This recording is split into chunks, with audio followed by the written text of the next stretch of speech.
세월의 흐름 속에서 가족의 의미는 어떻게 변할까요? 평생을 자식을 위해 희생한 아버지와 그의 헌신을 당연하게 여기는 아들 부부의 이야기를 들려드립니다. 결혼하면 남이지 않나요? 라는 며느리의 한마디가 65년을 살아온 한 남자의 인생을 완전히 바꿔놓습니다. 오늘 우리는 정남수라는 평범한 아버지가 자신의 삶을 되찾아가는 여정을 함께하게 될 것입니다.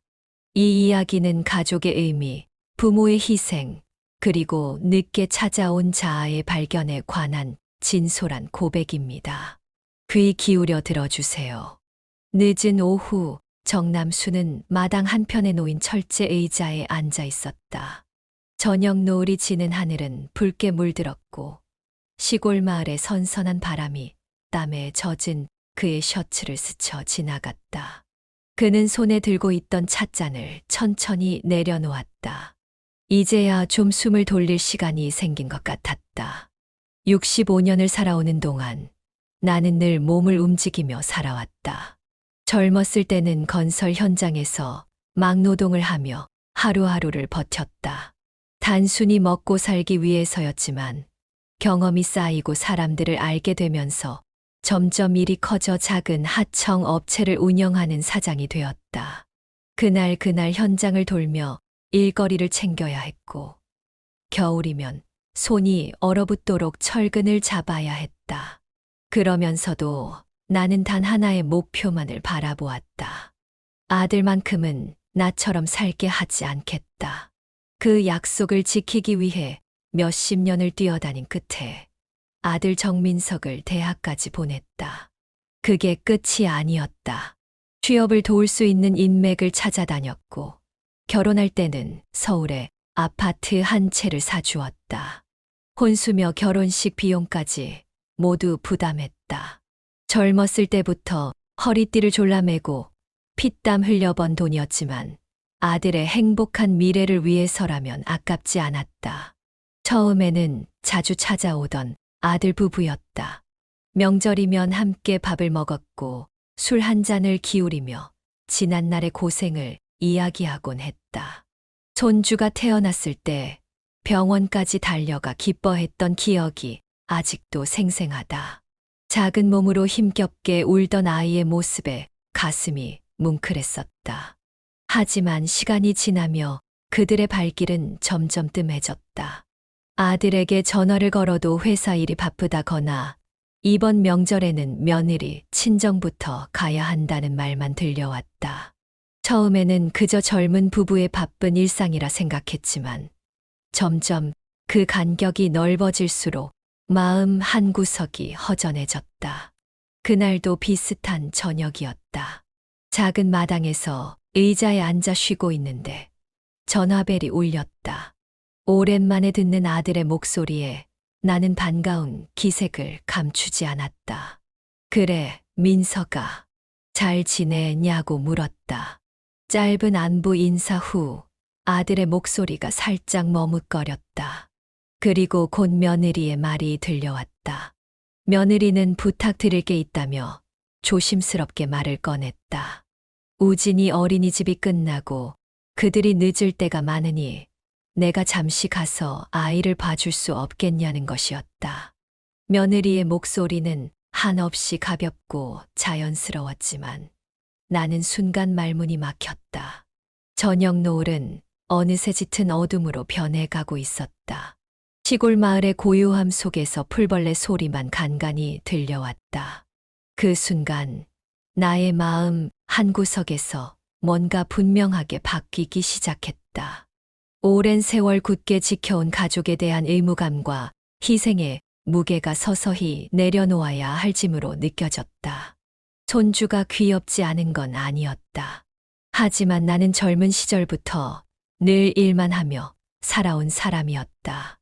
남자라 아이를 돌보는 게 익숙하지도 않을 뿐더러 몸도 예전 같지 않았다. 요즘 무릎이 안 좋고 일 보러 다닐 곳도 많다고 조심스레 말했다. 그 말이 끝나자마자 며느리의 목소리가 싸늘하게 변했다. 아버님, 원래 결혼하면 남이지 않나요? 남 맞잖아요. 저희도 각자 살아야 하는 남이라고요. 그 순간 나는 할 말을 잃었다. 결혼하면 남이라.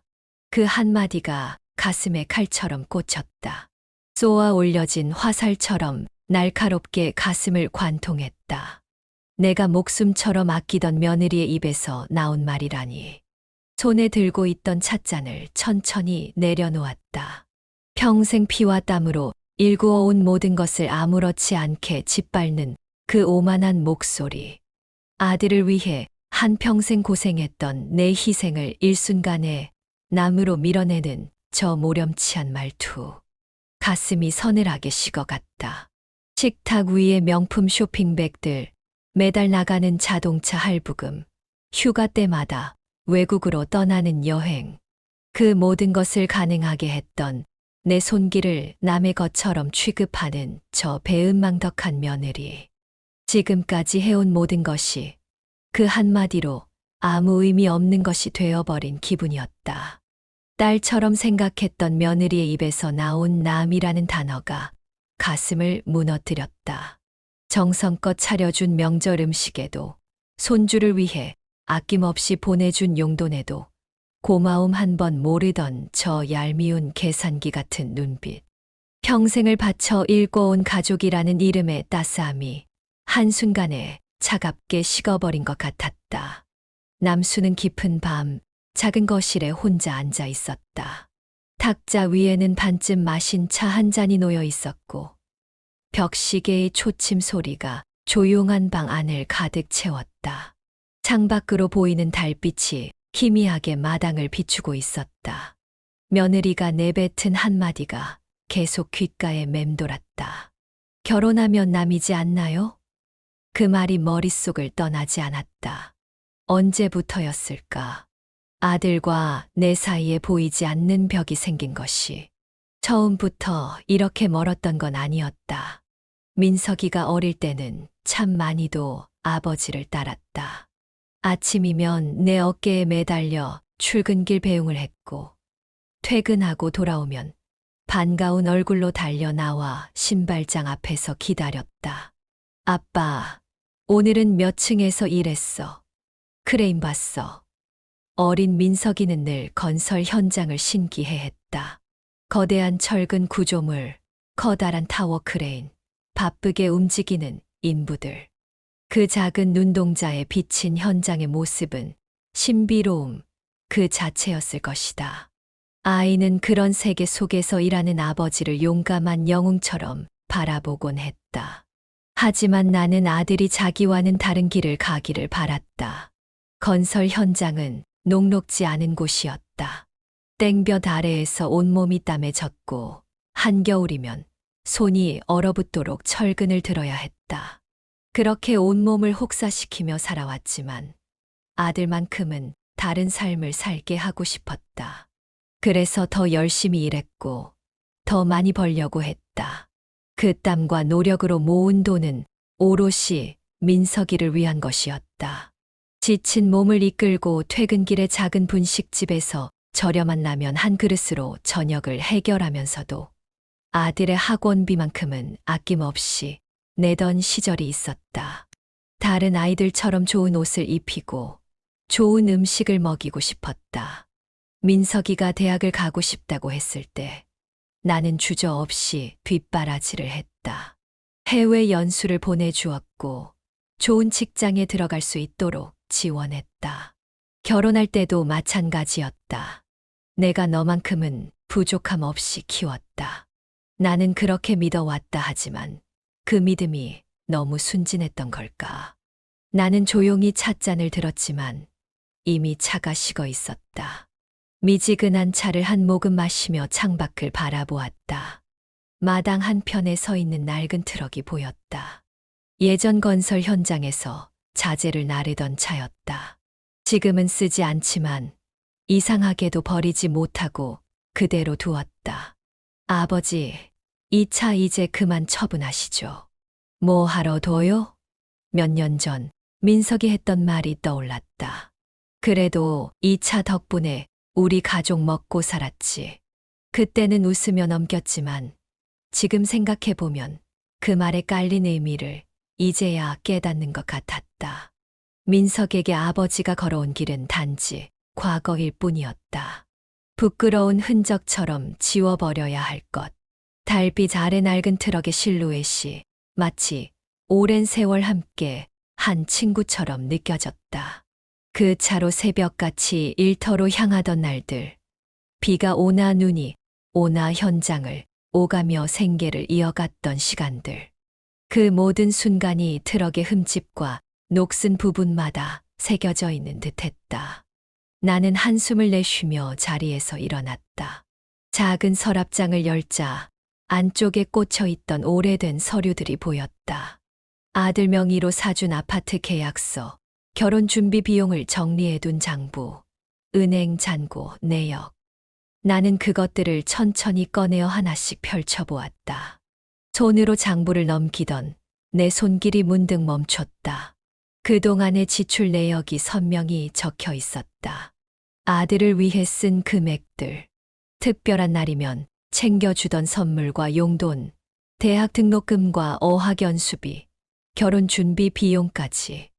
내게는 그 모든 것이 당연한 부모의 도리였다. 하지만 지금 다시 보니 그 숫자들이 무겁게 다가왔다. 나는 서류 위에 손을 얹고 조용히 중얼거렸다. 결혼하면 남이라고. 그 순간 내 눈빛이 달라졌다. 복잡한 감정이 뒤섞인 표정으로 서류를 바라보다가 천천히 문서를 정리해 다시 서랍 안에 넣었다. 하지만 이번에는 다짐하듯 한 장 한 장 차곡차곡 정리했다. 마치 무엇을 준비라도 하듯이. 바람이 창문 틈 사이로 불어왔다. 차가운 공기가 방 안을 감쌌지만 내 마음 속에는 서서히 뜨거운 감정이 차오르고 있었다. 그것은 분노라기보다는 오랜 시간 억눌러 왔던 자신의 가치에 대한 깨달음, 그리고 앞으로의 삶에 대한 새로운 결심이었다. 초침 소리가 규칙적으로 방 안을 채우는 가운데 나는 창밖을 바라보며 깊은 생각에 잠겼다. 이제부터는 내 인생을 어떻게 살아야 할지 처음으로 진지하게 고민하기 시작했다. 며칠 후 정남수는 오랜만에 아들이 사는 아파트를 찾았다.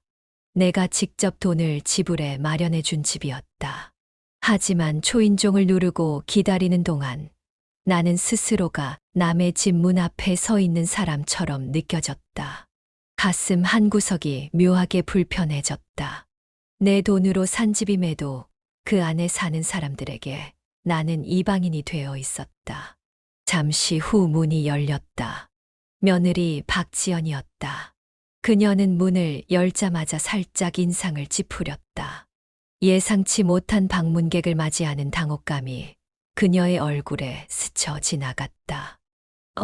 아버님, 무슨 일이세요? 말끝을 흐리며 며느리는 애써 미소를 지으려 했지만 그 속에는 분명한 불편함이 묻어 있었다. 나는 그런 시선을 모르는 척했다. 잠깐 볼 일이 있어서 왔다. 무덤덤한 목소리로 말하며 신발을 벗고 집 안으로 들어갔다. 집 안은 깔끔하게 정리되어 있었지만 어딘가 차가운 느낌이 들었다. 식탁 위에는 해외 명품 브랜드 로고가 박힌 쇼핑백이 몇 개 놓여 있었다. 그 모습을 보며 나는 마음속으로 쓴웃음을 지었다. 내가 평생 모은 돈으로 사치를 누리면서 정작 그 돈을 모은 사람은 남일 뿐이라니. 그때 방 안에서 아들 정민석이 나오며 말했다. 아버지, 갑자기 어쩐 일이세요? 그의 목소리에는 놀람과 함께 미묘한 경계심이 묻어 있었다. 평소처럼 미리 전화하고 방문하지 않은 것이 그를 불안하게 만든 듯했다. 나는 천천히 자리에 앉았다. 수십 년간 쌓아온 인내력으로 감정을 누르며 침착하게 말했다. 민석아, 나도 생각이 있어서 왔다. 전에 내 아내가 그러더구나. 결혼하면 남이다라고. 그 말을 듣자마자 민석의 얼굴이 살짝 굳어졌고 지연은 손을 가볍게 턱에 가져다 댔다. 그들의 눈빛에서 당황스러움이 읽혔다. 지연이 먼저 입을 열었다. 아버님, 그걸 그렇게 마음에 담아두셨던 거예요? 요즘 다 그런 거예요. 부모, 자식도 각자 인생이 있는 거고, 너무 깊이 엮이면 서로 피곤해진다니까요. 지연의 말투는 당당했다. 마치 그게 뭐가 문제냐는 듯했다. 그녀의 목소리에는 일말의 죄책감도 없었다. 오히려 자신의 발언이 지극히 당연하다는 확신이 담겨 있었다.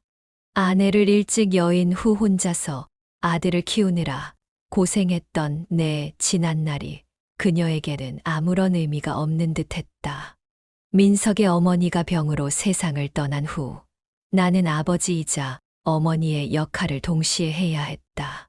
밤늦게까지 일하고 돌아와 어린 민석의 식사와 빨래를 챙기던 그 고된 시간들을 그녀는 상상조차 할 수 없을 것이다. 내 가슴 깊은 곳에서 오래된 상처가 다시 벌어지는 느낌이었다. 아내가 떠나던 그날, 작은 병실에서 그녀의 손을 붙잡고 울었던 기억. 그리고 장례식을 마치고 돌아온 텅 빈 집에서 어린 민석을 안고 함께 흘렸던 눈물. 세상에 우리 둘만 남겨진 것 같던 그 절망적인 밤들. 내 삶의 모든 것은 민석이었다. 아이가 배고프지 않게, 춥지 않게, 외롭지 않게 하기 위해 나는 모든 것을 바쳤다. 건설 현장에서 손이 갈라지고 허리가 휘어도 민석의 웃는 얼굴을 생각하며 버텼다. 밤늦게 돌아와 그 작은 손으로 내 볼을 감싸며 아빠 수고했어 라고 말하던 아들의 목소리가 내 유일한 위로였다. 그 아이가 이제는 어엿한 어른이 되어 자기 아내의 냉담한 말에 아무런 반응도 보이지 않는다. 며느리의 차가운 시선과 내 아들의 무심한 침묵 사이에서 나는 평생 쌓아온 가족이라는 환상이 서서히 무너지는 소리를 들었다. 그렇구나. 내 말대로 결혼하면 남이지. 나는 조용히 고개를 끄덕였다. 목소리는 담담했지만 마음속에서는 뜨거운 눈물이 흘러내렸다. 아내가 떠나고 혼자서 지켜온 가족이라는 이름의 성. 그 안에 쌓아올린 모든 추억과 희생이 한순간에 모래성처럼 사라지는 듯했다. 마른 입술을 깨물며 삼킨 눈물이 가슴 깊은 곳에서 아내를 일찍 여인 후 혼자서 아들을 키우느라 고생했던 내 지난 날이 그녀에게는 아무런 의미가 없는 듯했다. 민석의 어머니가 병으로 세상을 떠난 후 나는 아버지이자 어머니의 역할을 동시에 해야 했다. 밤늦게까지 일하고 돌아와 어린 민석의 식사와 빨래를 챙기던 그 고된 시간들을 그녀는 상상조차 할 수 없을 것이다. 내 가슴 깊은 곳에서 오래된 상처가 다시 벌어지는 느낌이었다. 아내가 떠나던 그날, 작은 병실에서 그녀의 손을 붙잡고 울었던 기억. 그리고 장례식을 마치고 돌아온 텅 빈 집에서 어린 민석을 안고 함께 흘렸던 눈물. 세상에 우리 둘만 남겨진 것 같던 그 절망적인 밤들. 내 삶의 모든 것은 민석이었다. 아이가 배고프지 않게, 춥지 않게, 외롭지 않게 하기 위해 나는 모든 것을 바쳤다. 건설 현장에서 손이 갈라지고 허리가 휘어도 민석의 웃는 얼굴을 생각하며 버텼다. 밤늦게 돌아와 그 작은 손으로 내 볼을 감싸며 아빠 수고했어 라고 말하던 아들의 목소리가 내 유일한 위로였다. 그 아이가 이제는 어엿한 어른이 되어 자기 아내의 냉담한 말에 아무런 반응도 보이지 않는다. 며느리의 차가운 시선과 내 아들의 무심한 침묵 사이에서 나는 평생 쌓아온 가족이라는 환상이 서서히 무너지는 소리를 들었다. 그렇구나. 내 말대로 결혼하면 남이지. 나는 조용히 고개를 끄덕였다. 목소리는 담담했지만 마음속에서는 뜨거운 눈물이 흘러내렸다. 아내가 떠나고 혼자서 지켜온 가족이라는 이름의 성. 그 안에 쌓아올린 모든 추억과 희생이 한순간에 모래성처럼 사라지는 듯했다. 마른 입술을 깨물며 삼킨 눈물이 가슴 깊은 곳에서 바다를 이루었지만 그것을 보여줄 수는 없었다. 가장은 끝까지 가장이어야 했으니까. 그래, 남이라면 남답게 행동해야겠지. 숨을 깊게 들이마시고 내쉬며 내 안의 흔들림을 진정시켰다. 삶의 굴곡들이 새겨진 손으로 가방을 열어 서류 한 장을 꺼냈다. 내 손이 미세하게 떨리는 것이 느껴졌지만 마음만은 단단했다. 평생을 아들을 위해 살았던 아버지가 아닌 이제는 나 자신을 위한 선택을 할 시간이 왔다. 천천히 그러나 망설임 없이 그 서류를 탁자 위에 올려두었다. 서류를 꺼내는 내 손이 약간 떨렸지만 결심은 확고했다. 아내가 떠나고 혼자 남겨진 그 긴 세월 동안 민석만 바라보며 살아왔던 내게 이제는 다른 길이 필요했다. 이게 뭐예요? 민석이 의아한 얼굴로 서류를 집어들었다. 내용을 확인한 순간 그의 표정이 순식간에 굳었다. 아버지, 이게 뭐예요? 그의 목소리에는 믿을 수 없다는 충격이 묻어났다. 그의 얼굴에는 어린 시절 어머니의 장례식 날 보였던 것과 같은 당혹감이 서려 있었다. 내 머릿속에는 지난 설날의 기억이 선명하게 떠올랐다. 그날 민석과 지연은 단 3시간만 머물다 서둘러 떠났다.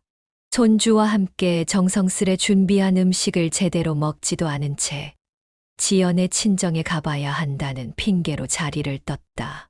나중에 알고 보니 그들은 친구들과 제주도로 여행을 떠났다. 지연의 SNS에 올라온 사진을 이웃 할머니가 보여줬을 때 가슴이 찢어지는 아픔을 느꼈었다. 명절 음식을 정성스레 준비하면서도 그들이 올 것이라는 기대조차 하지 말아야 했던 것이다. 또 작년 여름 내가 갑자기 열이 오르고 어지러워 병원에 입원했을 때였다. 며칠 동안 혼자 병실에 누워 있었다. 민석에게 전화했지만 그는 지금 중요한 회의가 있어서라며 말끝을 흐렸다. 다음 날 지연에게 연락했더니 우진이 학원 데려다 주느라 바쁘다고 했다. 결국 병실에 찾아온 것은 몇십 년 함께 일했던 현장 동료뿐이었다. 퇴원할 때도 택시를 타고 혼자 집으로 돌아왔다.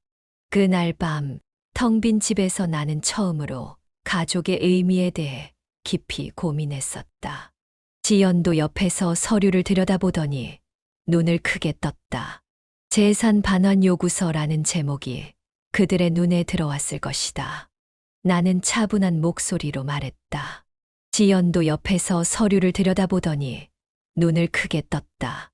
재산 반환 요구서라는 제목이 그들의 눈에 들어왔을 것이다. 나는 차분한 목소리로 말했다. 이 아파트 내 명의로 다시 돌려놓으려 한다. 그리고 혼수며 결혼 자금도 다 정리해야겠다. 내 말대로 남이라면 내가 남에게 퍼준 돈을 다시 걷어들이는 것도 이상한 일은 아니겠지. 아버지, 갑자기 그게 무슨 말씀이세요? 민석의 얼굴은 창백해졌다. 그의 눈에는 혼란과 공포가 뒤섞여 있었다. 평생 든든한 버팀목이었던 아버지가 갑자기 발을 빼겠다는 선언에 그는 말 그대로 당황한 것 같았다. 아버님, 농담이시죠? 지연이 헛웃음을 지으며 말했다. 하지만 그녀의 손끝이 떨리고 있었다. 눈앞에 현실이 믿기지 않는다는 듯 시선을 이리저리 옮겼다. 농담 아니다. 나는 단호했다. 평생 아들을 위해 자신을 희생해왔지만 이젠 그 마음이 바뀌었다. 지금까지 내가 너희를 위해 한 걸음 물러섰다면 이제는 자식들이 아닌 나 자신을 생각하려고 한다. 민석은 당황한 기색이 역력했다. 아버지, 저희가 지금 이 집에서 나가라는 말씀이세요? 그의 목소리에는 믿기지 않는다는 의미와 함께 이런 상황이 실제로 벌어질 수 있다는 두려움이 함께 묻어났다. 그렇지. 법적으로 처리하면 몇 개월 안에 해결될 거다. 그동안 새로운 집을 알아보는 게 좋을 거다. 나는 마치 날씨를 이야기하듯 담담하게 말했다. 하지만 그 속에 담긴 결심은 단단했다. 아버님, 저희한테 이러시는 게 말이 돼요? 지연이 목소리를 높였다. 그녀의 얼굴에는 분노와 당혹감이 교차했다. 저희는 이제 애도 있고 여기서 나가면 어디 가서 살라고요. 그제야 나는 그녀를 정면으로 바라보았다. 깊게 파인 주름이 있는 내 얼굴에는 평생의 고단함이 담겨 있었다. 나는 내가 해준 것들을 당연하게 여기면서도 나를 남이라고 했다는 게 더 이해가 안 된다. 지연은 할 말을 잃은 듯 입술을 깨물었다.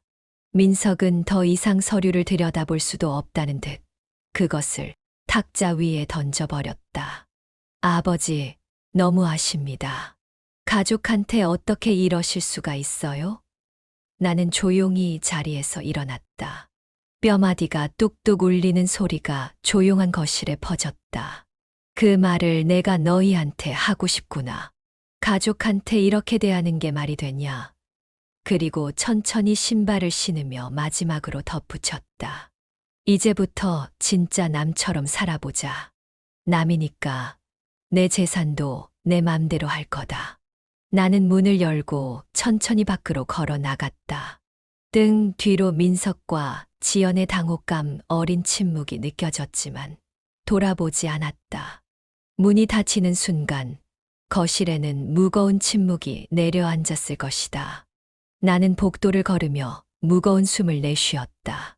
마치 오랫동안 짊어져 온 무거운 짐을 내려놓은 듯한 해방감과 가장 사랑하는 사람들과의 관계가 이렇게 변해버린 현실에 대한 씁쓸함이 동시에 밀려왔다.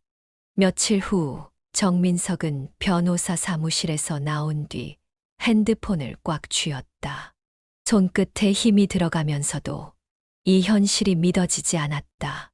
바람 한 점 없는 맑은 하늘과는 대조적으로 그의 마음속은 검은 먹구름이 가득 차고 있었다. 법정 문서와 변호사의 냉정한 설명이 그의 귓가에 아직도 맴돌았다. 지연아, 그가 떨리는 목소리로 말했다. 아내에게 이 사실을 어떻게 전해야 할지 입술이 바짝 마르는 느낌이었다. 아버지, 정말 소송 걸었어. 그 말에 박지연의 얼굴이 새하얗게 변했다. 그녀의 눈동자가 순간 확대되었고 입술이 미세하게 떨렸다. 뭐라고? 아니, 어떻게 자기 아들이랑 법정에서 싸우겠다는 거야. 지연은 소파에 털썩 주저앉으며 머리를 감쌌다. 그녀의 옆에 놓여있던 명품 쇼핑백이 흩어졌지만 이제 그것들은 눈에 들어오지 않았다. 방 안을 가득 채우던 화려한 물건들이 이제는 그저 공허한 껍데기처럼 느껴다.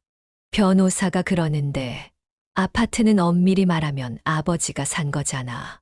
서류상 내 이름으로 돼 있어도 증여 취소가 가능하대.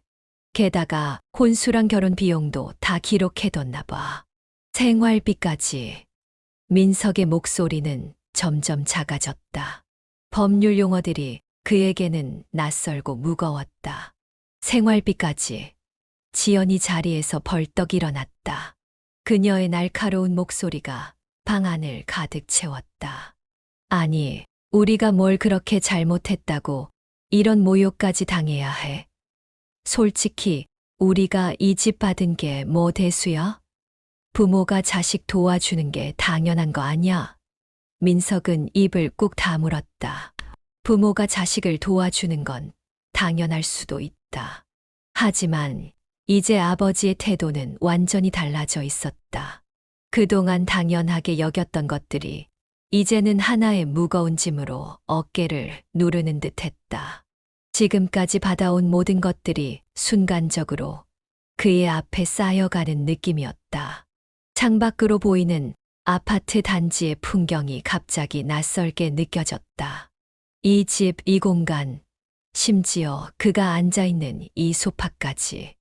모든 것이 아버지의 피와 땀으로 이루어진 것이라는 생각이 처음으로 그의 마음에 깊이 파고들었다. 그때 전화벨이 울렸다. 화면에는 아버지라는 이름이 떴다. 그 세 글자가 그 어느 때보다 무겁게 다가왔다. 민석은 잠시 망설이다가 전화를 받았다. 민석아. 차분한 그러나 단호한 목소리가 들려왔다. 아버지의 목소리는 언제나처럼 묵직했지만 이전의 따스함은 느껴지지 않았다. 내가 변호사 통해서 서류 다 넘겼다. 이 일은 이제 법적으로 진행될 거다. 아버지, 제발 이러지 마세요. 우리한테 왜 이러세요? 민석의 목소리는 점점 더 낮아졌다. 그의 등줄기로 차가운 땀이 흘러내렸다. 내가 먼저 남이라고 했잖아. 남한테 내가 왜 아파트를 주고 왜 돈을 줘야 하지? 아버지의 말 한마디 한마디가 날카로운 칼날처럼 민석의 가슴을 파고들었다. 민석은 더 이상 아무 말도 하지 못했다. 마치 오랫동안 버티던 무언가가 그의 내면에서 무너져 내리는 듯했다. 지연은 옆에서 속삭였다. 오빠, 아버지한테 사정해. 무릎이라도 꿇고 빌어. 민석은 자존심이 상했지만 지금 상황에서는 다른 방법이 없었다. 목구멍 깊은 곳에서 무언가 뜨거운 감정이 치밀어 올랐다. 아버지, 우리 한 번만 다시 이야기해봐요. 저희가 잘못했어요. 지연이도 후회하고 있어요. 그러나 남수는 짧게 한숨을 쉬며 말했다. 그 한숨 속에는 수십 년의 세월과 실망감이 담겨 있었다. 이제 와서 후회해봤자야. 내 결정은 변하지 않는다. 뚝. 전화가 끊겼다. 그 짧은 소리가 마치 큰 벽이 무너지는 소리처럼 그들의 귀에 울렸다. 지연은 분노에 차서 핸드폰을 바닥에 내던졌다. 비싼 기기가 차가운 바닥에 부딪히면서 화면이 깨지는 소리가 났다.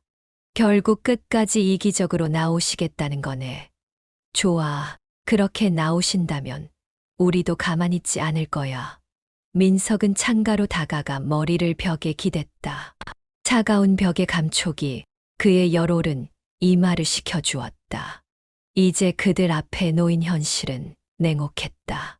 아파트를 잃을 수도 있고 심지어 그동안 받았던 모든 것을 반환해야 할지도 모른다. 그는 처음으로 자신의 삶이 얼마나 아버지의 희생 위에 지어져 있었는지 깨닫기 시작했다. 집 안의 모든 것이 갑자기 남의 것처럼 느껴졌다. 지연의 흐느끼는 소리와 깨진 핸드폰 화면의 반사광 사이에서 민석은 처음으로 진정한 두려움을 느꼈다. 지금까지 당연하게 여겼던 그의 삶의 기반이 순식간에 무너져 내릴 수도 있다는 현실 앞에서. 한 달 뒤 정남수는 서울의 한 부동산 사무실에서 계약서를 확인하고 있었다. 창문으로 들어오는 오후의 햇살이 종이 위에서 반짝였다. 이제 도장만 찍으시면 됩니다, 사장님. 부동산 직원이 정중하게 말했다. 나는 천천히 계약서를 넘겨보았다. 아들 정민석 명의로 되어 있던 아파트가 이제 다시 나의 소유가 되었다. 볼펜을 손에 쥐자 내 손끝이 잠시 떨렸다. 젊었을 때 피땀 흘려 번 돈으로 마련한 집이었다. 언젠가 이 집에서 손주들이 뛰어놀고 가족들이 오손도손 모일 줄 알았다. 하지만 현실은 달랐다. 꿈꿔왔던 따뜻한 가족의 보금자리는 결국 이렇게 차가운 서류 한 장으로 정리되고 있었다. 깊이 숨을 들이마셨다. 그리고 망설임 없이 도장을 찍었다. 그 순간 그동안 마음속을 짓누르던 응어리가 사라지는 듯했다. 쿵 하고 도장이 찍히는 소리가 마치 오랜 시간 닫혀있던 문이 열리는 소리처럼 느껴졌다. 축하드립니다. 이제 다시 사장님 명의로 돌아왔습니다. 부동산 직원의 말이 귓가에 맴돌았다. 나는 고개를 끄덕였다. 축하받을 일인지는 모르겠지만 이제 내 삶의 주도권을 되찾았다는 생각에 가슴 한편이 단단해졌다. 아파트를 정리한 후 나는 서울에 있는 작은 오피스텔을 계약했다. 넓지는 않지만 오히려 지금 나에게 딱 맞는 크기였다. 오래된 시골집을 떠나 새로운 곳에서 다시 시작하기로 했다. 혼자서 정리하기 편한 크기, 필요한 것만 갖춘 공간. 비로소 내 인생을 위한 공간을 마련하는 기분이었다. 이삿짐을 정리하던 날 휴대폰이 울렸다. 화면에 뜬 이름을 보고 잠시 망설였다. 민석이라는 글자가 반짝이고 있었다. 한 달 동안 수십 번 전화가 왔지만 받지 않았다. 하지만 이제는 모든 것이 정리된 상태였다. 나는 천천히 전화를 받았다. 아버지. 민석의 목소리는 예전과 달리 한없이 작고 조심스러웠다. 창밖으로 들어오는 햇살이 박스 위에 그림자를 드리웠다. 왜? 내 목소리는 의도치 않게 건조했다. 세월의 무게가 실린 한마디. 아버지, 저희 이제 어떻게 살라는 거예요? 그의 목소리에는 절박함이 묻어 있었다. 한 달 전까지만 해도 당당하던 모습은 온데간데 없었다. 나는 창밖을 바라보았다. 저물어가는 하늘빛이 따뜻했다. 황혼의 빛이 도시의 빌딩들 사이로 스며들며 아름다운 그림자를 만들고 있었다. 그는 덤덤하게 말했다. 살 방법을 찾아야지. 아버지, 저희 정말 반성했어요.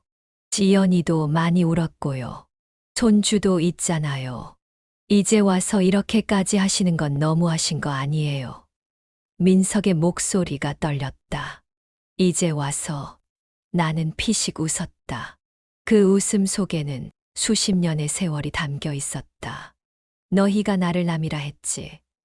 남이면 남처럼 살아야지. 난 이제 내 인생을 살 거다. 아버지, 제발. 민석의 목소리가 간절했지만 나는 더 이상 흔들리지 않았다. 평생 누군가의 아버지로 살아왔다면 이제는 한 사람으로서의 내 시간을 찾고 싶었다. 너도 이제 진짜 어른이 되어라, 민석아. 내가 언제까지 너희 뒷바라지해야 하냐? 그리고 조용히 전화를 끊었다. 방 안에 다시 고요함이 찾아왔다. 박스 위에 놓인 오래된 사진 한 장이 눈에 들어왔다. 민석이 어렸을 때 찍은 사진이었다. 그 시절로는 돌아갈 수 없다는 것을 알면서도 잠시 그 순간을 그리워했다. 그날 저녁, 나는 근처 공원 벤치에 앉아 있었다. 주변에서는 아이들이 뛰어놀고 연인들이 손을 잡고 산책하고 있었다. 예전 같았으면 혼자 있는 시간이 외로웠겠지만 이상하게도 마음이 편안했다. 65년을 살아오면서 이렇게 온전히 나를 위한 시간을 가진 적이 있었던가. 주머니에서 작은 종이 한 장을 꺼냈다. 스포츠 댄스 초급반 모집이라는 글자가 적혀 있었다. 젊었을 때는 한 번도 생각해보지 못했던 취미였다. 건설 현장에서 허리를 굽히고 일만 하느라 춤을 출 여유도 생각도 없었다. 이제 나도 좀 즐기면서 살아야지. 나는 종이를 보며 미소 지었다. 그 미소 속에는 새로운 시작에 대한 설렘과 기대가 담겨 있었다. 바람이 부드럽게 불어왔다. 가을의 냄새가 코끝을 스쳤다. 공원의 나무들이 황금빛으로 물들기 시작했고 석양은 하늘을 붉게 물들이고 있었다. 나는 한층 가벼워진 걸음으로 천천히 집을 향해 걸어갔다. 이제 나의 삶은 온전히 나 자신의 것이었다. 더 이상 누군가의 기대에 맞추거나 희생하거나 양보할 필요가 없었다. 처음으로 나만을 위한 삶을 살아보는 것. 그것이 비록 늦은 나이에 시작된 도전이라 할지라도 이제부터의 시간은 모두 내 것이었다. 정남수의 이야기를 통해 우리는 소중한 교훈을 얻게 됩니다. 가족이란 단순한 혈연 관계가 아닌 서로에 대한 존중과 감사의 마음으로 이어지는 소중한 인연임을 깨닫게 합니다. 부모의 희생을 당연하게 여기는 순간 그 관계의 따스함은 사라집니다. 또한 인생의 어느 순간에도 자신을 위한 시간을 찾는 것이 얼마나 중요한지를 일깨워 줍니다. 주 아버지처럼 우리 모두 자신의 행복을 찾을 용기를 가지길 바랍니다. 이 이야기가 마음에 와 닿으셨다면 구독과 좋아요, 알림 설정 부탁드립니다. 여러분의 한 번의 클릭이 더 많은 감동적인 이야기를 만들어가는 힘이 됩니다. 감사합니다.